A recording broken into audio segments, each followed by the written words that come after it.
You are doing well on the morning after. Once this gets rolling, we'll get started. And 3, 2, 1, let's go.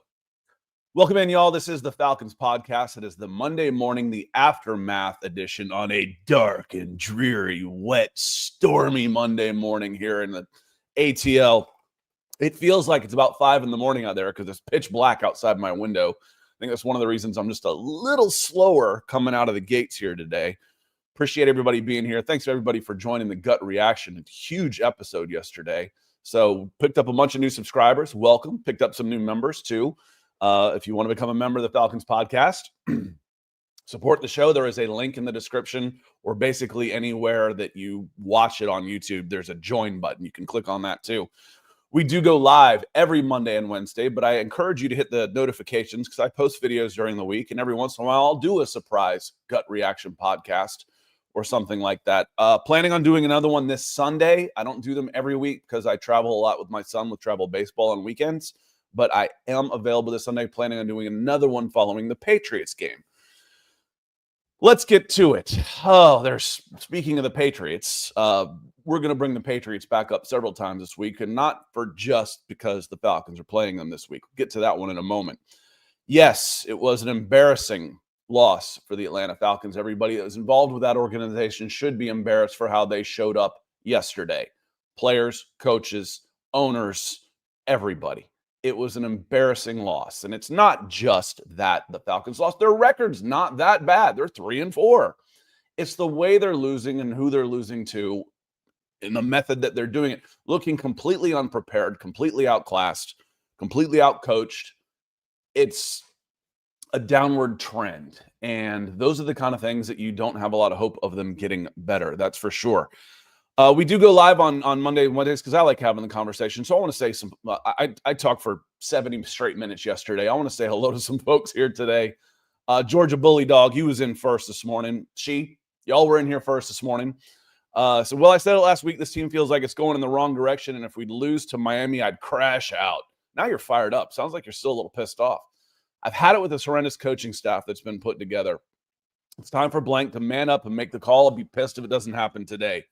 I have a feeling you're going to be pissed. Now, Garrett does a show in the late afternoons, early evenings, Tuesdays and Thursdays, usually Thursdays for sure, sometimes Tuesdays, depending on his schedule. He's already written up a firing of some sort story. He says, I just can't believe, and he's at Flowery Branch every day. So he's taking the pulse. And I don't know if he's too close to it or if he's right.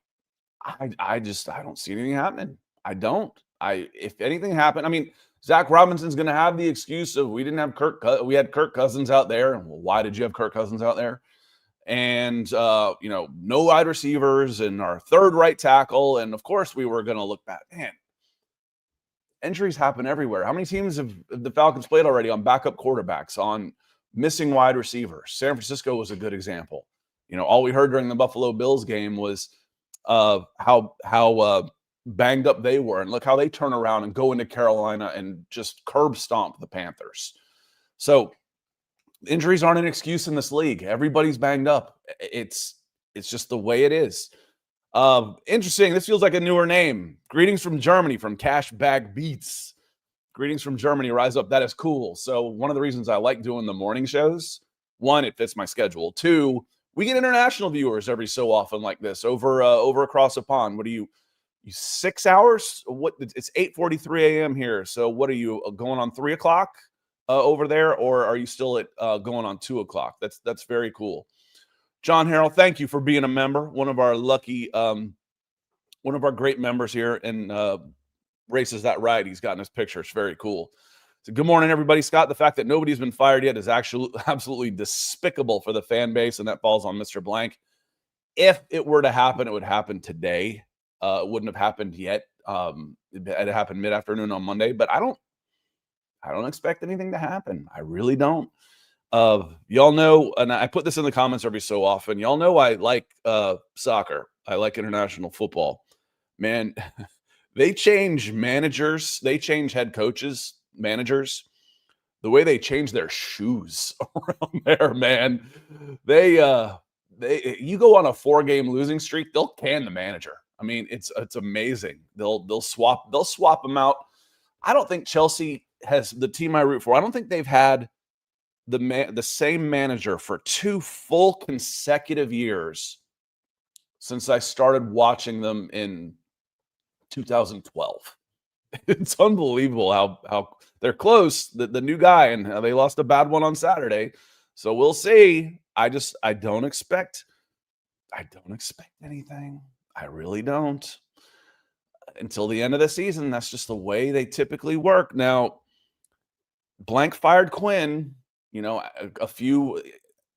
year too late. He never should have gotten the next year. It was obvious that team had quit, and would they go up to an 0-5 start and blew 2 games? It was like Minnesota and Dallas, or the Bears, where they had like 98% chance of winning, and we're all just going, yeah, we've seen this show before. I just don't expect it. Denver Luke, good morning. Hope you're doing well. Good to see you in here. Psalm coming out from out west. So we got complete opposite sides of the world watching this morning. I love it. It says, good morning, Scott and Nick and the Falcons podcast. Someone please tell me Arthur Blank came to his senses and fired all those clowns and made Ulbrich the interim. I'm going to go down here. It hadn't happened yet. I don't expect it. James from Naples, good to see you. And JMP, God, if this isn't the truth. I love how we're always the team that gives dying quarterbacks new life. Bryce Young, Josh Dobbs, Will Levis, Tua. Yeah, there was more to it than that also. The Atlanta Falcons have an amazing ability to make quarterbacks look bad. And I actually copied this down. Y'all know, from my scouting background and stuff, I've always said that the quarterback play in the NFL is like, oh, they're going to the spread for the mobile quarterback. The reason they're going to mobile quarterbacks is guys can't throw anymore. The reason guys can't throw anymore is because all of the 6'5", 100-mile-an-hour arms are in baseball. These were some of the starting quarterbacks yesterday, y'all. Tyler Huntley, Kirk Cousins, Marcus Mariota, Mac Jones, Joe Flacco, Andy Dalton, Dylan Gabriel, Spencer Rattler, and Carson Wentz. And you mean to tell me there's not a quarterback shortage? Ooh, goodness. It's they're all playing baseball, man. And I think the game reflects it. The quality of the game reflects it. We've seen some bad football out there, but no matter what, if they're playing the Falcons, oh, that's the cure. Jumbo, you've got it on there. Dustin coming in, or Austin, sorry. Austin says it's 8:20 and Raheem's still employed. And I'm with Ski on this. Falcons aren't firing Raheem. Get it out of your mind. Nobody's getting fired. I'm with you on this one, Ski. I do believe you. Sam, special teams coach, needs to be fired. They've been consistently bad for 2 years. That's the thing, Sam. I was a little surprised that when they fired the defensive line coach and the defensive coordinator last year, I was surprised that Marquise Williams kept his job too. They were wretched on special teams last year too. I bet they give up close to 75 or 80 yards in field position every game because in special teams, based on punting, punt coverage, kick returns, et cetera, let alone the kicking game. We know that. That one's a little more obvious. It's easier to see when the guys are missing kicks. And the Falcons, I think, were 29th in field goal percentage, and they were closer to 32nd than they were to 28th. So there was a pretty big drop off to the bottom teams. The special teams coach, I was surprised because he was a holdover. He was a holdover from Arthur Smith's staff. So Marquise has been here for 5 years. That one surprised me a little bit. John coming back says, I don't know if you heard, but we got beat by a better team yesterday. A 1-6 team. That's what our head coach said. To be fair, they were the better team. I mean, yesterday we got beat by a better team yesterday. I'll put that in quote, in parentheses. If you're writing it out, what word got left out of there? The Dolphins were a better team yesterday. Why were they a better team yesterday? Is it because they are a better team, period? Or were they a better team, in parentheses, yesterday? Why? And to be fair, again, Josh Kendall, old colleague, I've known him since I got into this business in the early 2000s, has a really good gift with that nice Southern politeness of him of asking the harder questions without sounding confrontational about it.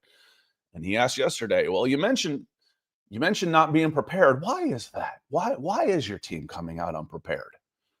And I think I gave y'all a preview of the press conference during the gut reaction yesterday. Well, we got to be better. We got to go take a look at it. That's our jobs, and that's all we can do. And this team's still really together, and blah, blah, blah, blah, blah, blah, blah. And the worse it is for Raheem Morris, the faster he talks. That's when you can tell he's not happy, if he's feeling uncomfortable. Terry Fontenot got nervous. Y'all remember him at the Combine last year? My goodness. He was talking about Kirk Cousins. Oh, man, he sounded so bad.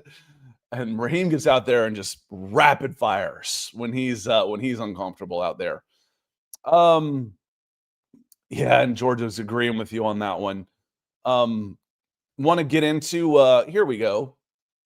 Mike, this is what I want to kind of to kick off, because Mike's talking new head coaches, and it's a little depressing before Halloween to be talking new head coaches, but hey, we are where we are. He says, I know he got fired with the Chargers, and Mike, pretty much every coach that's been hired has been fired. So, you can say, I don't want to retread. If you're going to get anybody with head coaching experience, they've been fired. But what about Joe Lombardi? He's offensive coordinator at Denver to the Falcons in 2026, or PJ Fleck at Minnesota. He has head coaching experience. I don't know as much about PJ Fleck. Did he do Wisconsin also? Lombardi, I feel like he's an Arthur Smith retread, and he's not really the offensive coordinator at Denver. Sean Payton is. Sean Payton calls the plays, designs it. Sean Payton runs a show.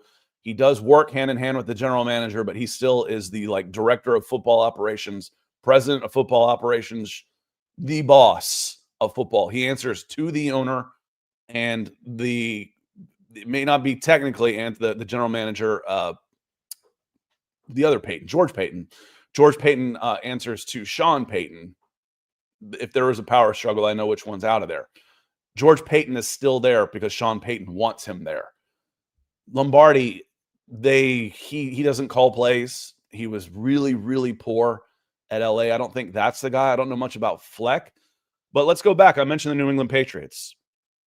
In 2000, going into the 2021 season, Joe Brady was actually, I don't know if he got the interview or if it was just rumored he was about to, when they were hiring Arthur Smith. Now, Brady had basically just come off of a season with LSU when they had all of those weapons, including Joe Burrow, I think, and a number one offense, 4 top 20 receivers and all this. And before that, his only claim to fame was he was in Joe Lombardi's role. He was the coffee getter for Sean Payton at New Orleans. So he hadn't done anything. I was like, guys, you're going way too overboard in trying to find the next Sean McVay. Joe Brady hasn't accomplished anything. So he ends up getting a job with the Carolina Panthers and does okay off and on. He wasn't put in the best situation. And now with New England, he's doing great with Drake May. Joe Lombardi is going to be head coach next year. Sorry, I just screwed that up. Joe Brady is going to be a head coach next year. That's your number one target. We mentioned yesterday, we talked about it before. Don't you have to go offense at this point if you're Arthur Blank? Don't you have to? Mike Smith, Dan Quinn, Jim Mora. I don't count Bobby Petrino anymore. He's easy erased from Falcons memory. He doesn't count. And then Raheem Morris. They're all defense. Don't you, pretty much have to go offense? Don't you have to this go round? I think, it's the Falcons, so you never know what they're going to do. But by God, I'm looking offense, brother. I'm absolutely looking offense. Matt, good to see you. Thank you for the super chat, my friend. He's coming in. He's also, thank you for being a member as well. He says, Scott, that was really hard to watch. Ugh, it was. And, and if it wasn't the Dolphins and how bad they have looked and how bad they've looked on defense, you might cut them a little bit of slack. I mean, there were legitimate excuses out there. Kirk Cousins isn't one of them. Best backup in the league. We're going to keep this guy, and we're not going to let him go and try and replace him for. We're going to give him another $10 million for a nice even $100 million for the best backup. We think he's more valuable to us. So him looking just horrendous is not an excuse. That goes into the blame category of why is he still here? Why is Kirk Cousins still here? Just why? If he's going to look like that, then he obviously has zero value to this franchise. One-away players do not make great backups, and he is absolutely a one-away player. I don't think we got an article, ESPN, their overreaction to yesterday, and call it an overreaction, says his trade value isn't completely gone. Yes, it is. He didn't have much to begin with, and it certainly didn't get any better yesterday. Pick swap, maybe $5 million. That's who gets fired. Kirk Cousins. Y'all want somebody's head to roll. Kirk Cousins finally gets traded for $2 million and an upgraded. They trade a 6th round and they trade a 7th and get a 6th in return. That's who gets fired. It really was hard to watch. And Mike, the unpredictability of this franchise, the way this franchise rolls, this team will beat New England and Indy and Germany and lose the next 3 to Carolina, New Orleans, and New York Jets. I said it yesterday, Mike. If I was a good team, I would not want to play this team. The Falcons are a dangerous team if they play well. We know this. They're also fully capable of getting their asses handed to them by the dregs of the league. I mean, it's not even playing to the level of your competition, because when they play the lower teams in this league, they go way below the level of the competition. Why isn't your team ready, coach? We'll have to look at that. We'll have to check the film and look at it. I like the way the team prepares. I like their mentality, and they come to work and they play hard and they're together. And it was awful. It just really was. Terry, good to see. He's ready to get rid of everybody. Everybody was going to be gone. They should be. Head coach is overwhelmed. Offensive coordinator is overwhelmed. Not enough experience. The DC just got his ass handed to him by a dysfunctional offense. The GM has wasted assets. It'll be a house cleaning. Ulbrich didn't have a good game yesterday. They were missing some folks. So was the offense, Scott. I know, but Tua can be a dangerous team. Jalen Waddle can be dangerous. Mike McDaniel is an offensive guy. Missing Zach Harrison, being on the field for 40 minutes. Missing Zach Harrison, missing Divine Diablo, missing Billy Bowman, missing Jalen Walker. It added up a little bit on defense. Missing LaCale London, another one of your run stoppers. I don't think Ulbrich, I still am behind Ulbrich a lot more than, and I was behind Zac Robinson to start this year. I'm out now. Out. Dantes, one of our members, good to see you. And I said I was going to be a little late, and Mike said, then thanks for being a member too, Mike. He says, get your coffee. I'll drink to that. So we're about caught up with the chat, the chats that started before I even came on. I will drink to that. I got my Lion coffee in the background. Talking about Terry Fontenot may have had one solid pick as an entire tenure. How does he still have a job? General managers coaches usually get to sacrifice their coordinators once after a bad season. Now, Raheem did that, one of them with Jimmy Lake. He kept Zac Robinson. Does he get to do it again? And the coaches seem to hire the coordinators. So Zac Robinson and Jimmy Lake were both his hires, and they have both failed. Will he get the opportunity to try and sacrifice Zac Robinson and get a third year? Not for me, he wouldn't. Terry's drafts have been questionable. Most drafts are, to be fair. I've liked the last two and the direction they've gone, quarterback of the future and then restocking the defense. And I think Terry's, with the exception of that giant iceberg that strikes the Titanic, with the exception of Kirk Cousins, Terry's free agents have been money. I mean, they've been really, really good on the defensive side of the ball. The problem is he hasn't always had enough money because they either had to eat a bunch of dead cap with the previous regime, or they crippled themselves with a stupid contract to Kirk Cousins. I mean, wouldn't it have been nice to be able to look? They got Diablo for what, $7 million? That's decent money. That's top 25 money for an inside linebacker, but it's not top of the market money. Wouldn't it have been nice to have another $40 million in Kirk Cousins cap money to be able to go out and get a starting corner, a little bit more depth, another wide receiver? God, the wide receiver room, my goodness. Let me come back to that one too. So y'all remind me when I come back. Scott, you were going to talk about the wide receiver room and what a disaster that was.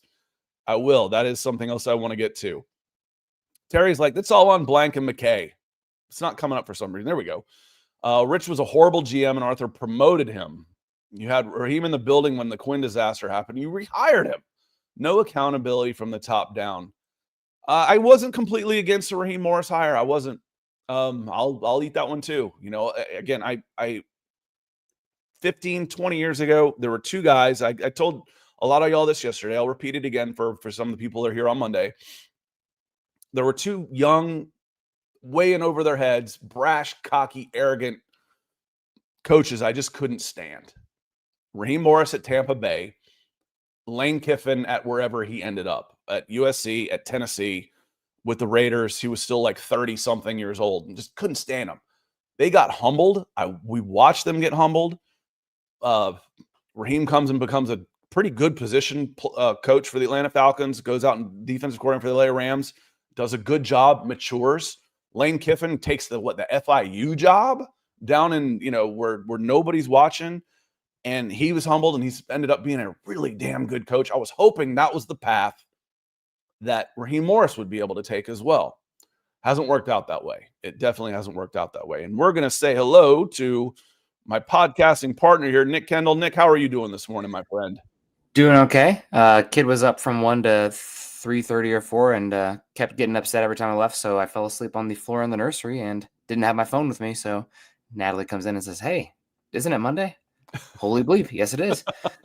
So yeah, I don't feel the most spry after falling asleep on the floor, but here we are. That's okay. It feels it's dark, cold, dreary, and wet here. It looks like it's the middle of the night.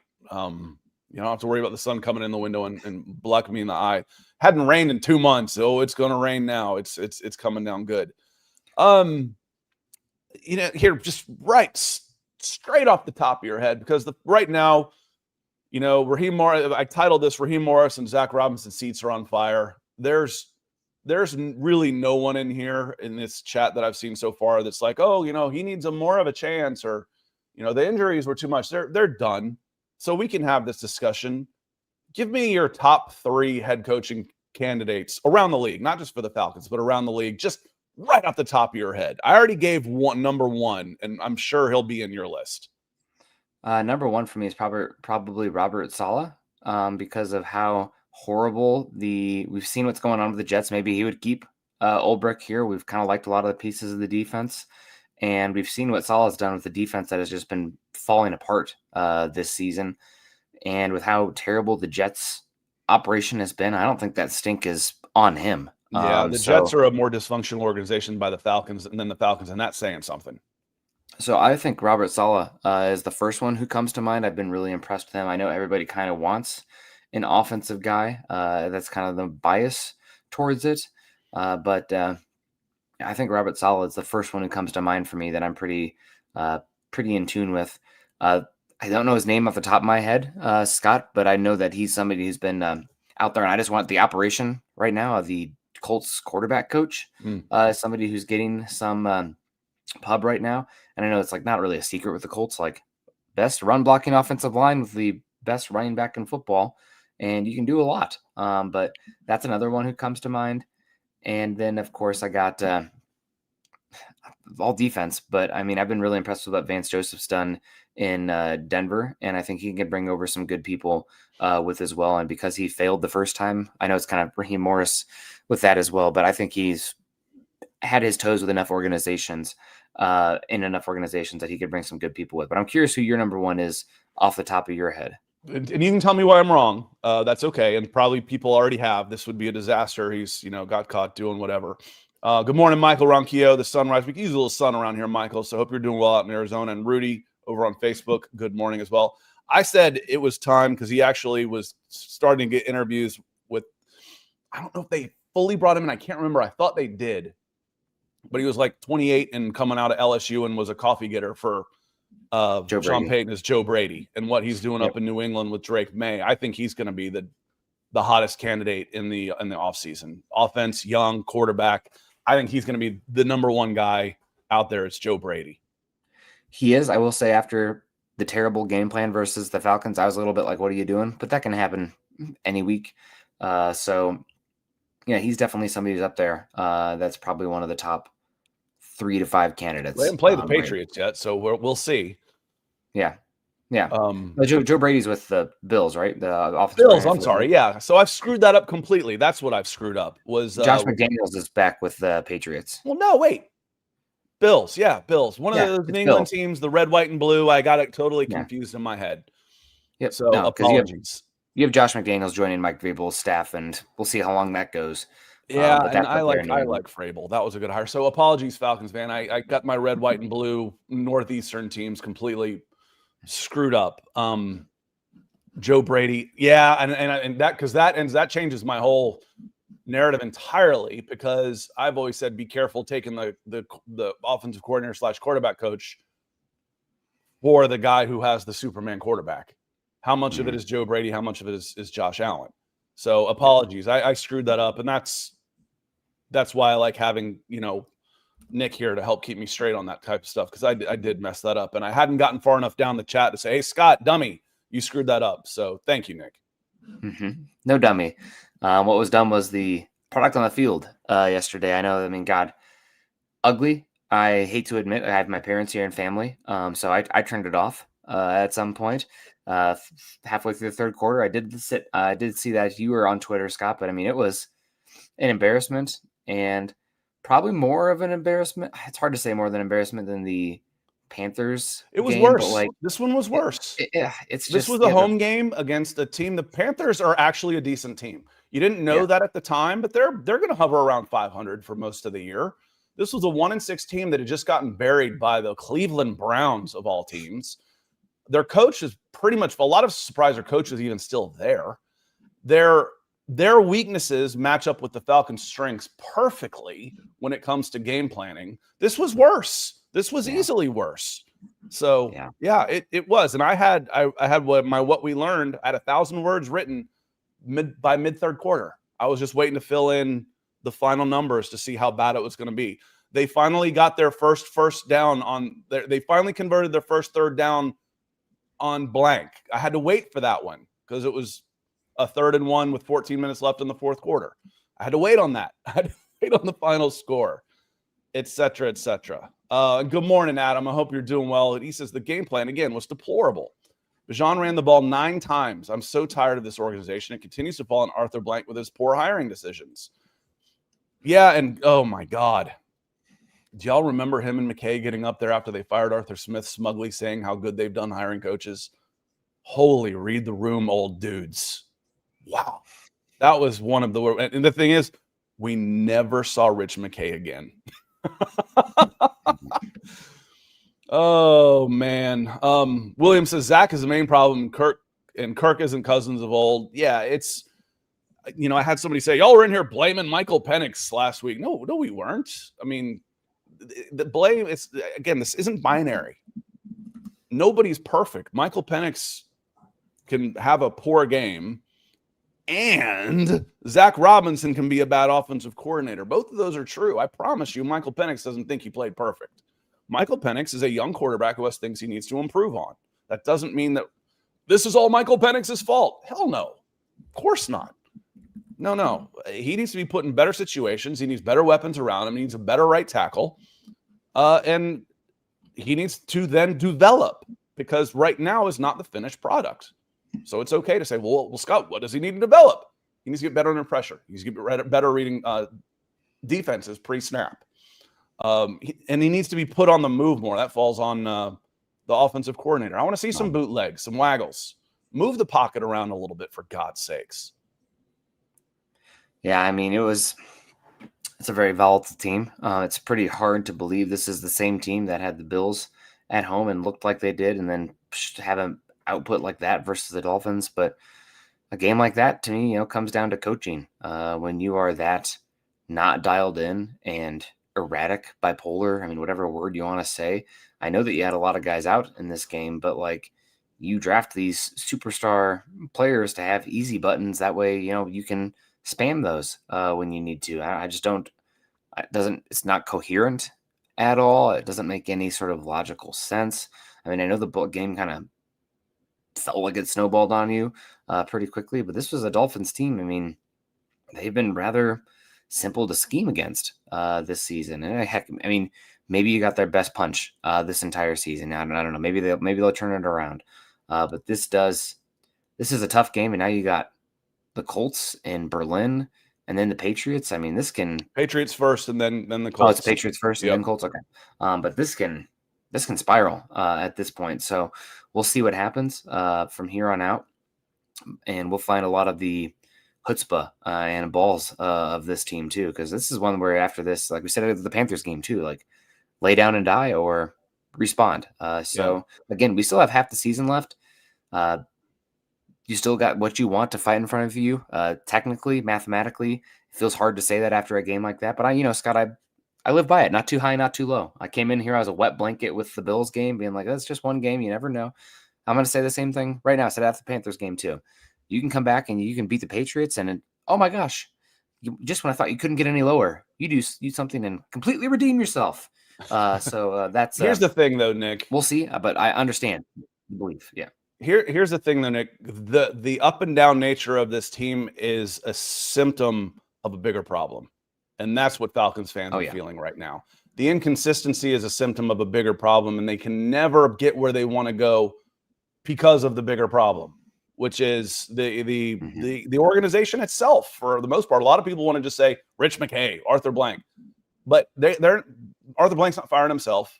And again, I haven't seen anything out of Raheem Morris and Zac Robinson that makes me think that they're the guys that can get this team to play consistently well, to string together 4 straight wins and finish 10-7. I just don't. And Art of the Genre says the first round pick swap's feeling worse and worse. It may be a better and better pick for LA, that's for sure. It's the players. James Pierce needs to step up for sure. Watts could be like the trade down. The only trade down Terry Fontenot has made. The best player of that whole bunch was the 4th rounder they got as the throw-in, and Drew Dahlman. So we'll see on that. Again, the narrative I fought against was that it was way, way, way, way overpriced. I don't necessarily believe that. You paid a premium to draft.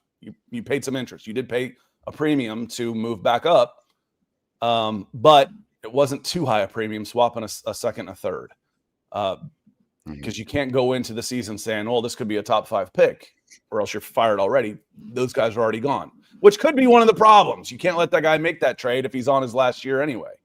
Berto, good to see you, man. He says, "Morning, Scott. Thanks for dropping by the stream yesterday." Yeah, happy to say hello. Now we know the outcome we all want as fans will not happen, but what changes could you expect going forward yesterday? It was downright abysmal. What changes? All right, I got one for you, Nick. Who's been my barometer on offense for wins and losses? Charlie Warner. They are now 0-4 when Charlie Warner plays less than 60% of the snaps. You have got Ray McLeod is gone. Drake London is out. Darnell Mooney has not shown up all season. Doesn't this seem like a time to play your 12 personnel? Mm-hmm. Charlie Warner played 15 snaps on offense, 30%. They only had 45 snaps. He played 15 snaps on offense. Those are the kind of things that make me so mad. The premeditated things, like, this is obvious, don't do the opposite. That's the stuff that just drives me insane. Was Charlie Warner banged up? I don't think so. I saw him later in the game. 15 snaps from Charlie Warner. Instead, you've got David Sills taking pretty much every snap. Well, why would you have David Sills out there? He's been a backup. Yeah, but he has been throwing with Kirk Cousins. The number twos have been throwing with the number twos, but they're number twos for a reason. Go out there with 12 personnel. I don't even know what to call it, Nick. I'd go out there with 3 freaking tight ends before throwing Kadarius Hodge. Who were the 3? Because it was Kadarius Hodge, it was David Sills. Casey Washington didn't even hardly play. And then the third receiver was Darnell Mooney. Darnell Mooney's been a waste of space out there. Mm-hmm. Why are you not coming out in 12 personnel and running the damn ball? My God. That's the stuff that gets me fired up. Pardon me. Go ahead. Yeah. Nick. I do wonder, can Kirk Cousins move from the under center run game? Right now, obviously, last season, that was a big issue to start the season. But Kirk's first game doesn't have really much. You're missing your number one pass catcher as well. I don't know. It seems simple to me, Scott, coming in. This has been not a very good Dolphins run defense. They haven't played with a lot of passion. Just been disrespected a good bit. So I don't know, Scott. It seems simple to me. You know me, Scott. I'm king of run the damn ball to start, and even if it's unless you have a superstar quarterback, right? Which right now, obviously, we don't know about Penix, but we have Cousins in there, so I don't know. Scratching my head. Or what is it? Smack my head is what you like to say on that one. So yeah, it's got to get more creative with the run game. It's times like this. It's like, I'm happy the era is over, but like Arthur Smith wouldn't have done this bleep, right? He'd have figured out creative ways to run the football. You can say what you want about Arthur Smith, but he was very clever with his run design and stubborn to a fault with that from time to time. But man, it would have been a game where it'd have been nice to have that with the head coach saying we're running the damn football. It's Kerry has a good question. I say all the time, Kerry, watch what they do, not what they say. Well, they say McKay doesn't have anything to do with the daily operations of the Falcons, but why is he on the sidelines during the Falcons game yesterday? Because he was getting the pulse of the team before they fired somebody? It's a great question. I've been calling him a boogeyman. Well, he just showed up when you didn't want to see him. It's Halloween. That's a great question, Kerry. I'll try and find out. I'll have somebody there that I'll ask. I'll ask around. What is Rich McKay doing day to day? Why is he on the sidelines? It's a great question. Absolutely great question. Matt coming in. Speaking of premeditated decisions that backfire, J.D. Bertrand played all but one snap. Now, they talked about Jeff Ulbrich talked about using an approach to a multiple approach to try and fill the shoes of the substantial shoes of Divine Diablo. And to me, that means J.D. Bertrand in linebacker situations on first down, and then maybe a third safety on second and third down. Bro never came off the field. And again, J.D. Bertrand is not a good NFL linebacker. He's certainly not a good 3-down NFL linebacker. I don't blame J.D. Bertrand for that. J.D. Bertrand is out there working his butt off, doing the best he can. It's not his fault. He's not putting himself in. He's working to earn a living. God bless him. But he's not good enough. And it's obvious. I call that an organizational failure. It goes on the general manager for not having a better option. And it goes on the defensive staff for not finding a better way to plug that hole. Yeah. It's not J.D. Bertrand's fault that he's not good enough. I don't want to pile on him. It's not his fault. It's the team's fault. Mm-hmm. But you're right, Matt. He's a complete liability in the run game and the passing game and all of it. And then he played 12 snaps on special teams, too. He was on the field more than any other Falcon yesterday. J.D. Bertrand was on the field more than any other Atlanta Falcon. It showed. It showed. Yeah, it showed. Yeah, it was, unfortunately with that, he stands out in a very negative way. Find the fish as a basketball term where you. Oh, Nick, you froze up on me a little bit. You pick on him and isolate him. And McDaniel, it's been questionable with the Dolphins this season, but having lived through that 70-20 performance with the Dolphins beating up on the Broncos, definitely know about find the fish with McDaniel, and he did early and often. Unfortunately, it looked like there was many a fish on the field for the Falcons in this game, but defensively, Bertrand was horrific, and I don't think it's only the coaching staff fault too, Scott. I think you maybe mentioned, but the personnel, like the people, you got to be able to find, like, undrafted free agents, like play better than what Bertrand practice is doing. Squad guys. Yeah, there's somebody out there. I said yesterday, I will stake my career on the fact that someone has a practice squad linebacker that is better than JD Bertrand. When when Fred Warner went out, the 49ers plugged in their backup. He went out. The 49ers put in a guy against the Falcons who had hadn't taken a snap that season yet. That's building depth. And part of it is not blowing $40 million on a backup quarterback who's eaten up part of that. David says, how about that missed interception? Jesse Bates knocked it out of his hands. I'll give him some help on that one. The ball was deflected, comes down into Bertrand's hands, and him and Bates fight for it. So that's 2 turnovers that could have happened that were self-induced. Bates knocks it out of his hands, and Bijan forced his own fumble. Those were two turnovers. It's just like, this doesn't seem, those kind of things, you can't tell me there aren't some sort of higher powers out there. Those are the kind of things that don't happen to the alpha teams of the league. That happens to the Atlanta Falcons of sports with that type of stuff. Chris Walker, good to see you, my friend. Quality or at least decently better depth needs to be priority for the Falcons moving forward. And that's hard to do when you trade 2 picks for every 1 draft pick you make and you flush $40 million down the drain on your salary cap this year on a backup quarterback.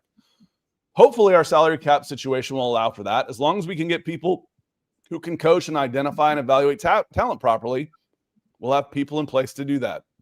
Yeah, if only. All I need is the people to make the right draft picks and sign the right guys and then coach them right. Chris, it's a simple game. Why haven't they been there like that? That's for 60 years, though. It is tough. Rusty, I see you coming in. And Matt, thank you for being a member and the super chat. Rusty coming in. So that was a 6-game under Raheem where we came out completely unprepared in a 24-game span. Yeah, I think what was a stat that Arthur Smith lost in 3 years, and Arthur Smith needed to be fired too. So don't get me wrong on this. He did. Yeah. He had 6 games where they lost by 20, and Morris has already had 5, or it might have been the other way around. That's 25% of your games where you're completely unprepared in a league where the margins are razor thin. You know, you're in 7 or 8 1-score games a year on average easily. Need I say more? We are toast. It again, Nick, how I put it yesterday was like, what's worse than losing is this coaching staff and this organization has left Falcons feeling hopeless right now. They don't have any hope that it's going to improve, that these guys have the ability to improve this team across a long enough timeline. And that's a bad feeling. That's when it's time to make a change, Nick.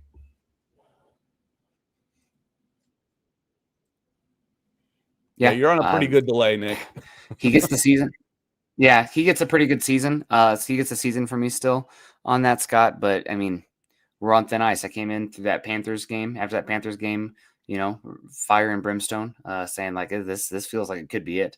And then we saw him bounce back against the Bills. So, again, it stinks. It's elevated stink with the lack of a first-round pick as well. But they're probably going to get the season to figure it out. So we're going to see what these guys are made of, the coaching staff, the players, the respect they have for themselves and each other, and see what happens. And this is a good call out too. Stefanski, if Stefanski gets fired, or even if he doesn't, I can't imagine he would cost too much trade for. Granted, the Falcons are in no position to be trading capital, but the Stefanski's once or twice coach of the year.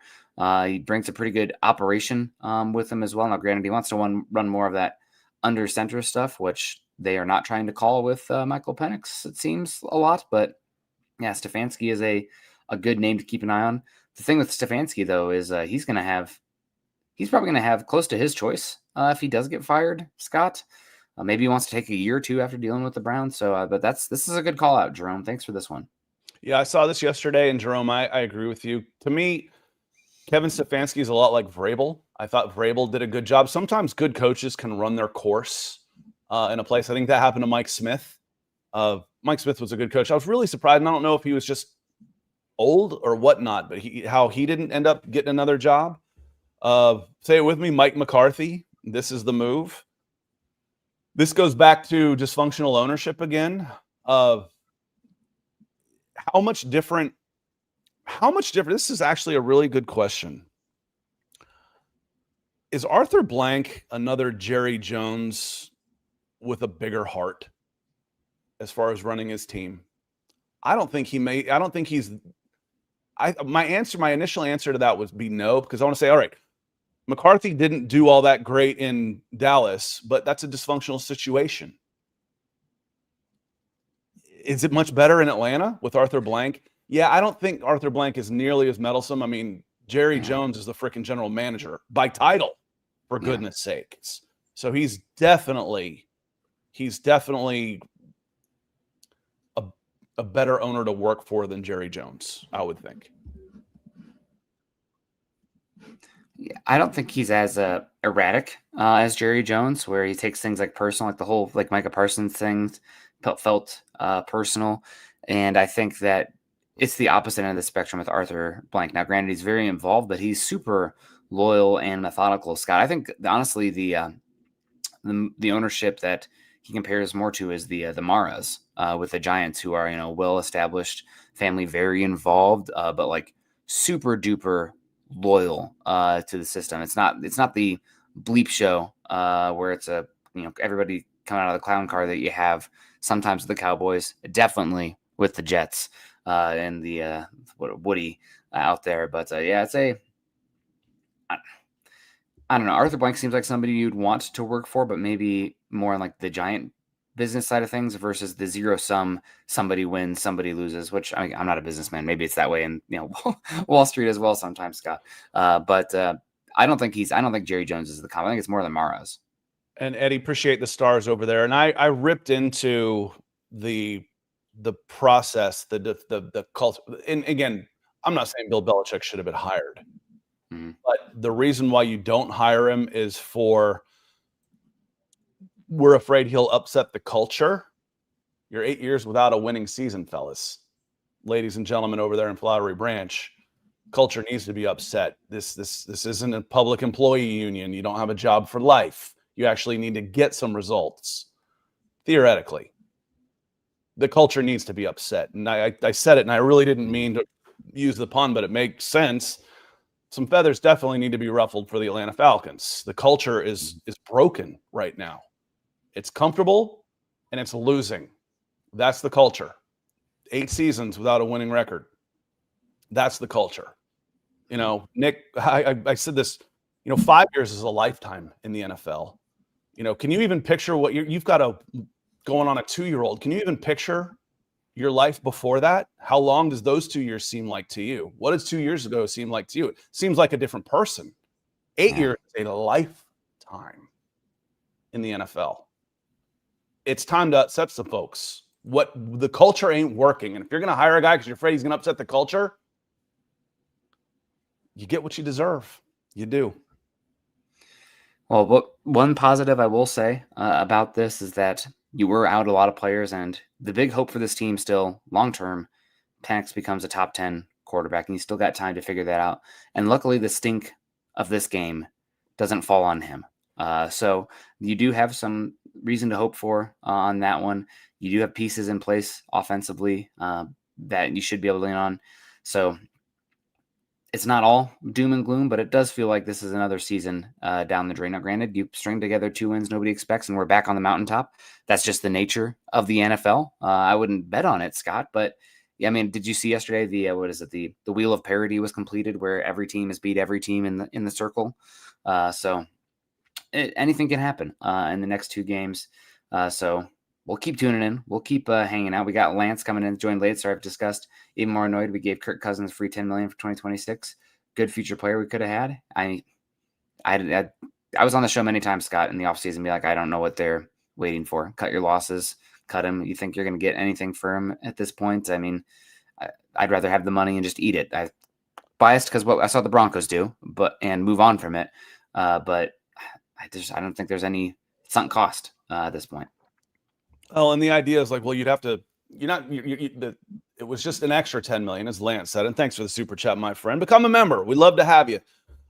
He says, it was $10 million. Everything else had already been spent. The $90 million was already out the door. So it was an extra $10 million. But again, Divine Diablo is on a $7 million deal this year. $10 million is a starting cornerback. $10 million is another starter. It's 3 backups. $10 million. It's 2 pretty good interior backup linemen. It's a really good swing tackle is what that is $10 million. And, the idea of, because again, I'll just stack these. Why did he not play in the preseason? Why did he not play in the preseason? He looked like he hadn't played in a year. A couple of the responses I got were, he's done. He's cooked.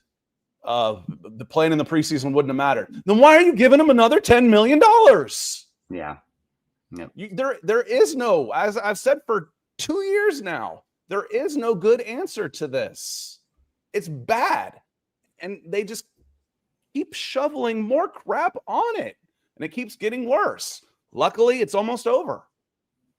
Kirk Cousins will be gone January 1st or sooner, whatever the final, as soon as the season is over, his $35 million cap hit dead cap hit will be absorbed, and they'll spread it across 2 years. He's going to be on the books for 2 more years.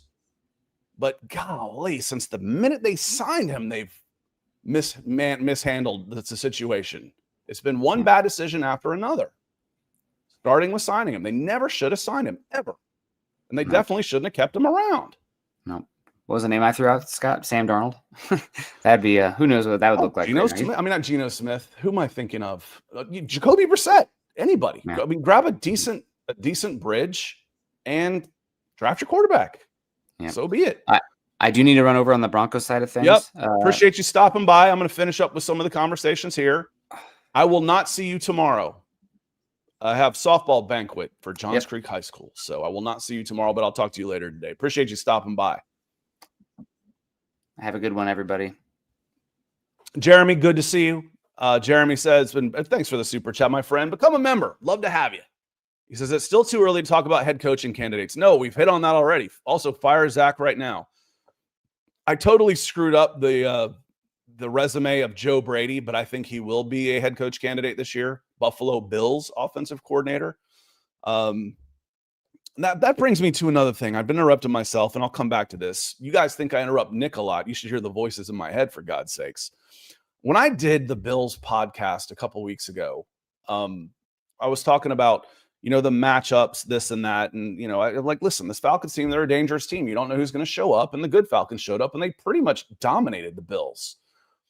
When I went off, I was listening to them talking, and they said, I think where the Falcons where the Bills have a big advantage is the coaching staff. Sean McDermott versus Raheem Morris. And I was like, I got no answer for that. And I know a lot of y'all come in my comments, and we have these discussions all the time. You said it's disheartening feeling like you're going into every single game with a disadvantage.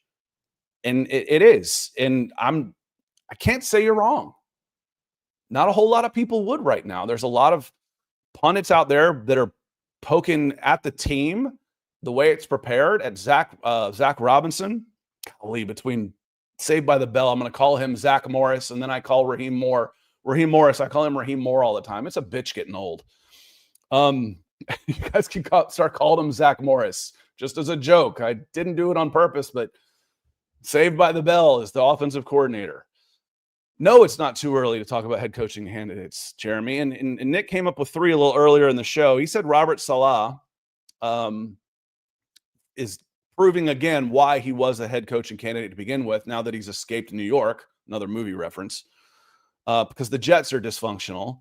He said whoever is the number 2 behind Shane Steichen with the Indianapolis Colts, I don't know who that is. Shane Steichen's a hell of a football coach. With the Indianapolis Colts. And then 3 was Vance Joseph, would be a retread, another defensive guy. I think the Falcons have to go offense. So I really, really do. I think you've got all of this tied up into your offense as far as, all of your money, all of your draft picks, all of your hopes in Michael Penix. You've got to get a quarterback whisperer out there. Tony Bradley, good morning. Hope you're doing well. Eddie has another question. Looked like he came in with some stars earlier. I want to make sure we did that. What do you think about a trade for Shedeur Sanders with the Browns? So many fans want to see him start. I think that's a circus waiting to happen. I don't think there's any big conspiracy to keep him from playing. I just don't think he's ready. Unless you're talking about somebody else. I don't, let's get Shedeur Sanders. It'd be good for business. I'll tell you that. It'd be good for this guy. But I don't know that it would help the Falcons. Again, but they should have. I'd rather have Easton Stick out there than Kirk Cousins. I don't want Kirk Cousins on this team anymore. I didn't want him on the team. As soon as he went to Arthur Blank and says, I want to be gone, he should have been gone. I wanted him gone for sure. Y'all be nice out there. I'm not sure. John 267, if you're coming here talking trash, just stop. It's not the time or place. But I don't want Shedeur Sanders here. I want a good coach here. I want a good quarterback developer here. And I want Kirk Cousins gone. Those are my wants for Christmas right now. Ro, good to see you. It feels like a newer name for the Super Chat, so thank you so much for coming in and supporting the show. Kliff Kingsbury is a head coach paired with Michael Penix and Bijan. Kliff wouldn't be a rookie head coach. He'd definitely be a culture changer too, I'll tell you that. You look way younger than me. So anybody, the OGs, Chris, John, anybody else out there, do you get June Jones vibes with Kliff Kingsbury? Is he really good? I know he was good in college, but college is a different game. And I know he didn't do great in Arizona, but who has done great in Arizona? Again, it's another one of those culture things, one of those winning things. If I see a guy fail in the New York Jets, if I see a guy fail with the Chicago Bears right now, I don't necessarily think they can't play. I think the Chicago Bears haven't been a good franchise for a long time, and I think the New York Jets haven't been a good franchise for a long time. I don't think the Atlanta Falcons have been a good franchise for a long time. Some of it's culture. It's not necessarily personnel. So I don't know. I really don't have a strong opinion. My initial reaction on that row is negative. But as I've said a zillion times, there's no such thing as unbiased. He looks super brash and arrogant for no good reason. That's what I see from the outside. And I could be 100% wrong. I could be 100% wrong on that. It would absolutely be worth flushing out, Ro. If I was in charge of making a hire, I would love to do a deep dive and find out more. And there's millions and millions and millions of dollars on the line. I'd know what this guy had for breakfast in middle school if I was making the next coach, for sure. So thank you so much for the super. And it's an excellent question, and I would absolutely look into it. Let me see here. Another one. So let me see if I can find Corey. I agree with Corey on this one because there's another name that comes up. I don't think Kirby. I don't know that he wouldn't be a good NFL coach, but the dude's making 8 figures at his dream job. He's where he belongs. Kirby Smart is absolutely where he belongs. And I love Kirby Smart. I went to Auburn. I loved Kirby Smart at Alabama.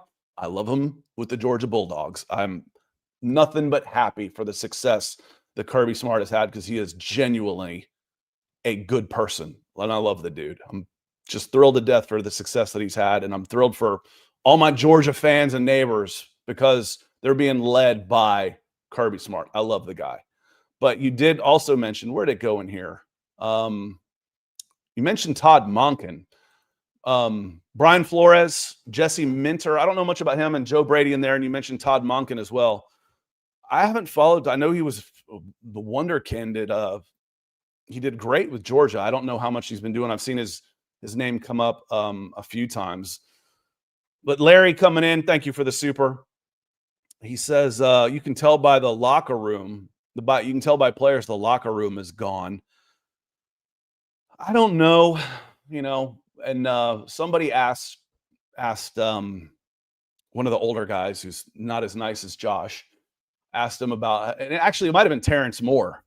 Was the name? I recognized his voice in the press conference. I think it was Terrence. So how do you keep the locker room together? And Raheem says, I'm not worried about that. This is a together bunch. They'll be ready to fight.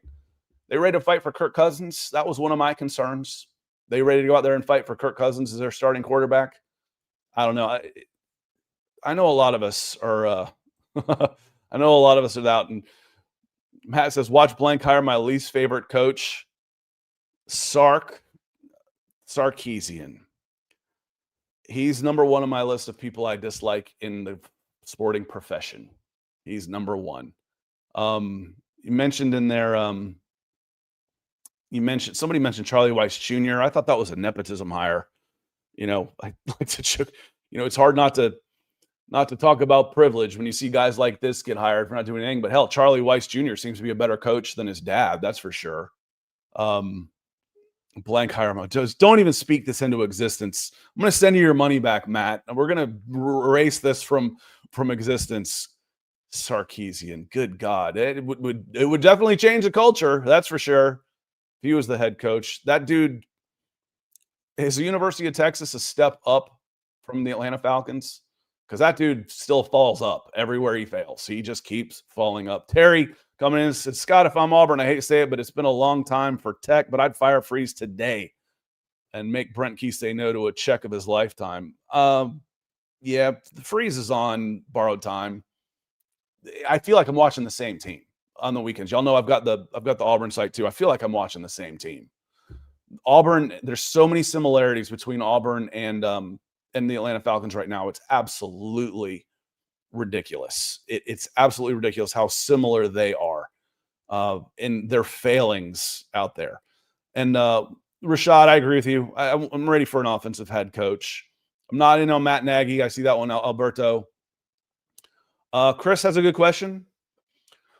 Is Terry gone after the season? His last two drafts have been fairly good, and his free agency signings and bargain bin shopping has been phenomenal. I just wish he'd figured out the draft sooner. The trading up for me is you're handicapping yourself.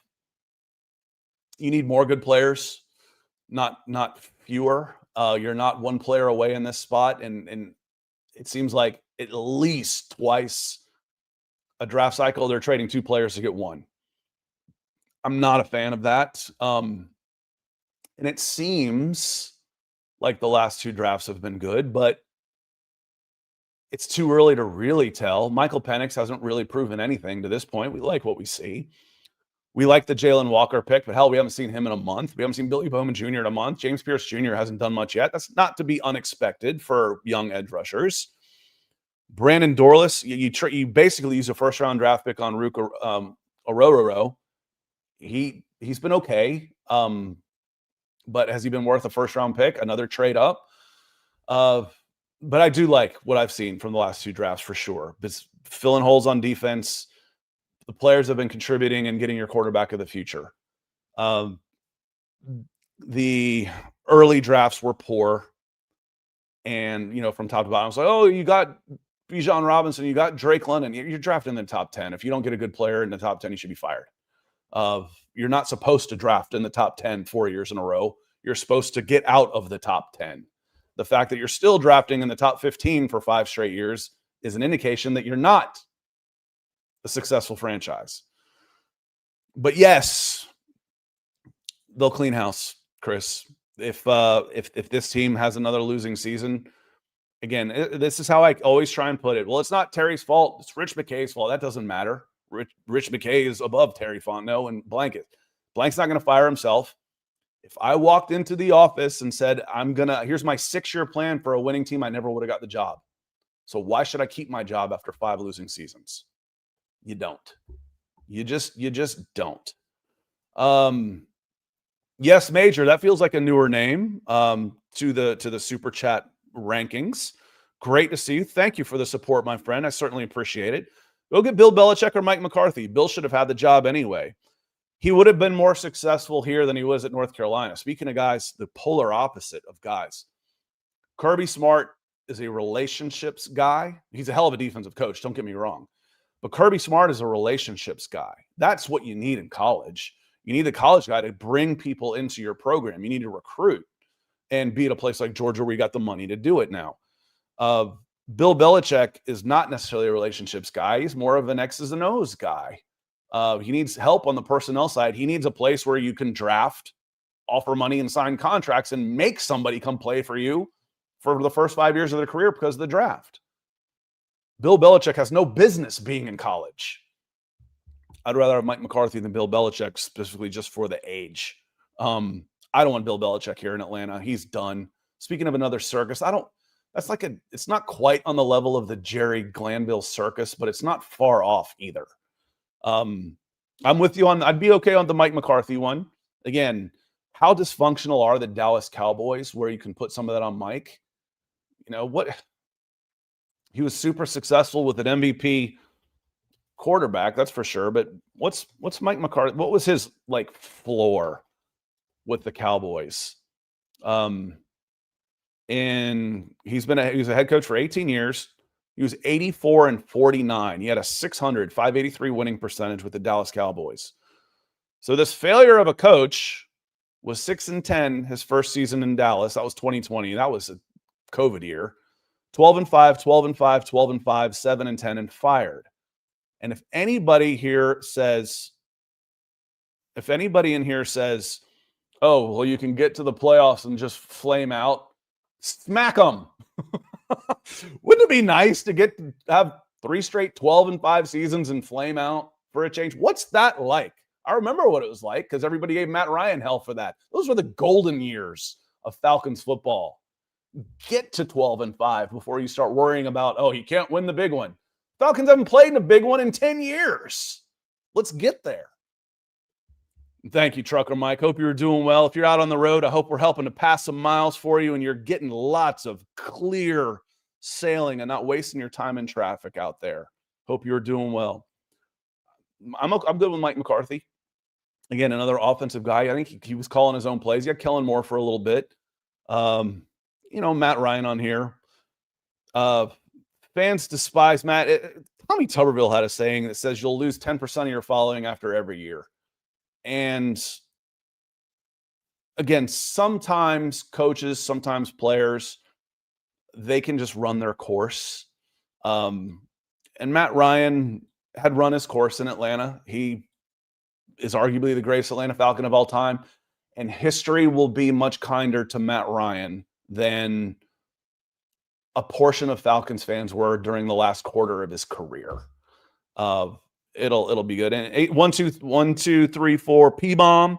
John Gruden is genuinely the best option. Golly, we've talked about some circus candidates, have we? I don't want Gruden here. I don't want Gruden in Atlanta. I don't want Gruden in Atlanta. That's all I'm going to say with that one. He might be great. He might not be great. I think he's a great personality for the media. He's had a lot of success out there. He burns hot and he burns out. And that's not where I would want to go. Eric Bieniemy has not proven to be a good coach, period. He was the offensive coordinator in name only with Patrick Mahomes and Andy Reid. Wasn't calling the plays. Wasn't even coaching quarterbacks. Got one chance in Washington. It lasted 1 year. So Bieniemy hasn't proven to be a good football coach. So I wouldn't want to go that one. And 1, 2, 3, 4, this is where I said I was wrong completely on his resume because I had him confused the red, white, and blue of New England versus the red, white, and blue of Buffalo in my head. But Joe Brady, I think, is going to be a very, very high level. I think he'll be a head coach next year. I really do. Let's see here. I think I've caught up with everybody on this. On the supers, want to scroll back through and see if we got several members in the show. I think I've talked to a bunch of y'all too. Matt was one of our very first members too. So I want to say hello. You see, he's got that Falcon. You'll see him on YouTube. He's got that Falcon there. That means he is a member. And if you want to be a member on the link, get shout outs. I do special members only videos. always available during comments, that type of stuff. But Matt says, as a Florida Gators fan, I pray we get Lane Kiffin. I have the Florida Gators site on SI. Lane Kiffin would be good for the Kennedy family. But he'd be good one for the Falcons. He's matured enough to be a great NFL coach. Yeah, he's either way. Again, he's for me, he's like a redemption story. Guys can grow up, they can mature, because he was such a punk. He'll tell you that. We're just about my age. He was such a punk when he first got started, so over in his head. Friend of mine coached for him. I said, my impression of him is he was born on third base and thought he hit a triple. He's like, you nailed it. That's it. So great question. And, Xavier came in and asked too. I really like Lane Kiffin. I really do. I think he was humbled and now he doesn't take himself too seriously. And he's got enough money in the bank to have fun doing it. He is this generation Steve Spurrier, and I loved Steve Spurrier. I did. I get so tired of we got to get better and this team's really dangerous. And if we don't show up, they're going to beat us. And yeah, I know we're favored by 60 points, but we got to bring our best. And, coaches lie so much. It's coach speak. I like a little honesty every now and then. We get another one. Yes. Major says, get Bruce Arians and Nick Saban out of retirement. Yeah. Let's go with somebody that was born, I don't know, 1990 or later. What's that? What would that make them? No, 80 or later. So you lose a decade. Once you pass 40 years old, you lose a decade. So 1980 or later would make them 45 or younger. I don't want somebody who's, I don't mind. I can get on board with a retread again. If you hire a coach with head coaching experience, he's been fired. I promise you that. Well, so-and-so fired him. Yeah, they all get fired. That's the nature of the job. But, and I know you're just joking on this. Yes, Major. Spurrier sucked in the NFL. Did he, though? Who succeeded with the Washington Redskins and Daniel Snyder? We don't really know what Spurrier was capable of in the NFL. We really don't. So you could, if Saban wasn't good in the NFL either. No, and he wasn't there very long. And he was undercut by a bad organization on a couple of decisions that went against him. But, again, Spurrier gave it a shot with Washington, and nobody was successful in Washington. Not even Gibbs was successful on his end. We were not going to say that Gibbs wasn't any good either. And Nick said Saleh was his number one candidate as far as coaching players. When we asked Nick, I said, off the top of your head, who are your top three candidates? He said Robert Saleh, number one. And not for the Falcons, just period. That one surprised me a little bit, but he might be right. Again, get that New York Jets off of him, and he's reminding everybody in San Francisco why he was an offensive coordinator, why he was a head coaching candidate to begin with. All right, y'all. I'm going to get out of here. And no, you don't have to worry about Rex Ryan. Rex Ryan's not going to be a head coach again. You don't have to worry about that. I'm going to get out of here. We've gone a little long, and I've had a great time with y'all today. We will be back on Wednesday, maybe sooner if there's any news. So again, for my breaking news stuff, I do, I'm always on Falcons on SI, and then with the writing, and then with videos, I do members only. But I want to say thank you to y'all. Thank you to Matt for being a member in the Super. Same for Mike, coming in a couple times for being a member in the Super. Rusty, thank you. He came in twice with Supers, at least twice. Lance, Jeremy, Rowe, Larry again, Matt again. Yes, Major, 1, 2, 3, 4. Thank you all for supporting the show. It helps us keep the lights on, helps keep this billboard of a forehead nice and shiny with the bright lights so you can see me and hear me okay. It's been a rough 24 hours. If it was easy, we wouldn't be Falcons fans, right? Has it ever been easy? No. Being a Falcons fan, find a woman that's a Falcons fan, or a man if you're interested in men, if you are a woman. It's a green flag, because even if they're out of your league, they've set their standards low and they're super loyal. It's an abusive relationship, and that's where we are at this point. Y'all have a great rest of your day. I've had a lot of fun over here the last 24 hours talking with y'all. I'll see you on Wednesday. Enjoy the rest of your week. Thanks for being here, y'all.